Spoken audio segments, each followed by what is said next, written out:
Orain bai, Nafarroaren norabide politikoa aldatzea helburu, gero abaik politika plazara atera nahi du, herritarren parte hartzea bultzatu. Dano gara beharrezkoak Nafarroa berreskuratzeko. Hori ongi jakin badakigu gero abain. Ezberdintasunean, aniztasuna lortu dugu. Uxue Barkosek adierazi du urgentziazko egoeran dagoela Nafarroa.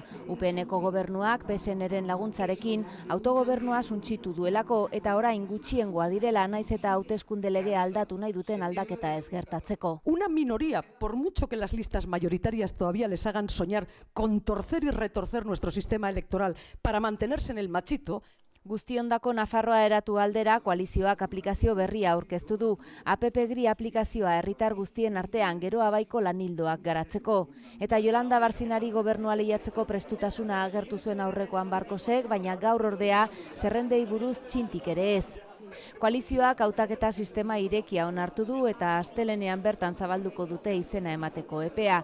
Urriaren 3an bozketa egin eta orduan jakitera emanen dituzte parlamenturako eta Iruñeko udalerako zerrendaburuen izenak.